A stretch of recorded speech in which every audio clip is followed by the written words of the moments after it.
It was a refreshing morning in the forest. However, on this particular morning, there was something rather foreign sitting in the middle of it. The thing looked a lot like a white orchid flower. However, it would be necessary to add a few words to describe it properly. First, have you ever heard of the Cypripedium macranthus flower? It is a type of orchid flower that has sac-like petals. Such was the flower that was blooming in the forest. But still, the fact that it was there was not terribly unusual. What was most unusual was its size. The swollen sac-like petal was so large that an adult human could easily fit inside. Not only that, but it was filled with fibers that resembled cotton.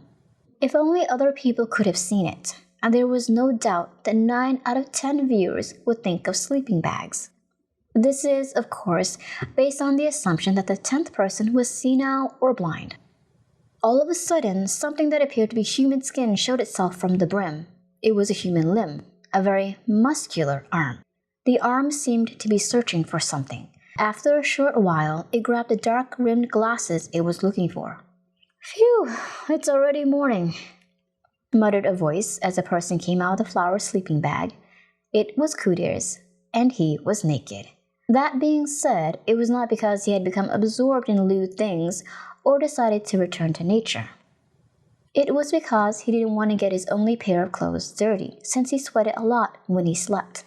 And so the body that had been strengthened by much farm work was fully exposed to the morning air. He then put his palms on the ground and unleashed his magic. Floration! In the next instant, a giant flower appeared.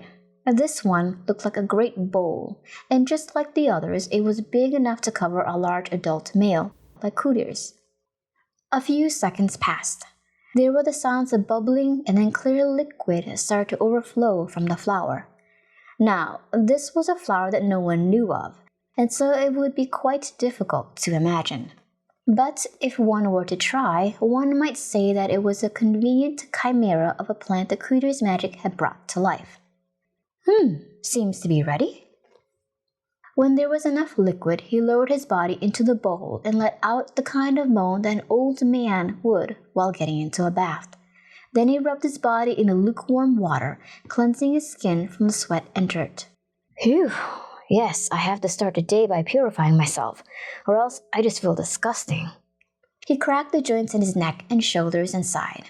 Yes, it was the sight of an old man. Once he was finished bathing, he reached for a branch in the tree where a cloth had been hanging, and he wrapped it around his waist. Now that he had somewhat returned to a civilized appearance, he started to rummage in a nearby bush. They are nice and chilled, he said as he pulled out a large hard fruit that looked like a coconut.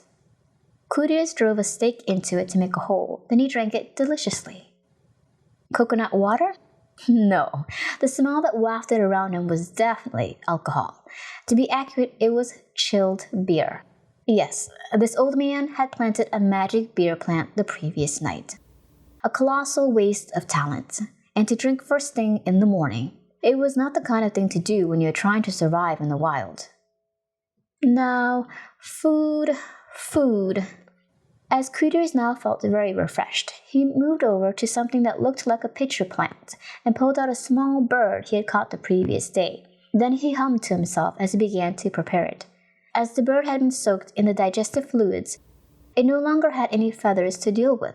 Not only that, but the enzymes had softened the meat and even added an appetizing and spicy aroma.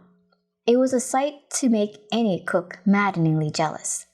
Then he just made another one of the flowers that he used for his bath and washed out all the guts before throwing the meat into a metal flour. Then he made a fire with the strange spark-making flour and added vegetables that had the ability to draw salt from the ground. This flower field attribute cooking method went on for the next 30 minutes. The food tastes great today. In any case, it was much better than food in your average inn. Cootiers enjoyed eating it all, and even grabbed a second coconut beer. Degenerate. Yes, it seemed like a good word to describe him. Who would have thought that this was how he would look after 5 days had passed since he was exiled from his home, with only the clothes on his back? Still, his power had limits. As far as daily necessities, such as clothes, he had to acquire them soon. After he finished his breakfast, he returned to sleeping and bathing and other plans that aided his degenerate lifestyle into the dirt. Then Coutiers looked at the sun to determine which direction was south, and then he started walking towards it. His goal was a human settlement. Of course, there was no actual guarantee that there would be a human settlement in that direction, but as the demon territories were on the north side of the continent, he was at least in no danger of wandering back to the demon empire by accident. After nearly an hour of walking, a road! After traveling through much wild terrain, a path of bare soil that had clearly been affected by humans now appeared. Upon finally arriving in human lands, Coutiers could not help but raise his head as he closed his eyes and put a hand to his chest. It was all very moving, but this unfortunate demon had no god to give thanks to. How wonderful! So this is the beginning of my tale of love. The first person I meet, yes, the person I am destined to be with. What kind of person will it be? A poor maiden who was attacked by a monster while gathering herbs? Or will it be a princess who was traveling the skies and then attacked by bandits who are really knights from the enemy kingdom? I do not love to fight, but if it is for my future darling, I will do anything. Just the mere whiff of civilization had caused Coutier's flower-filled brain to go into overdrive. His cheeks became flushed as his imagination was filled with passion. Indeed, the sight of the man standing there among the trees with a dazed expression was quite gross, to put it mildly. Now, to continue the journey. He didn't know how much farther he would have to walk, but it was clear that he was nearing human civilization. Or so he told himself, and that is when it happened. Hey, old man, if you value your life, surrender and hand over your valuables. What the jeez? What's with that face? Now even I feel sorry for you. The memorable occasion, the first person destiny had brought to him, was a filthy old man with a knife.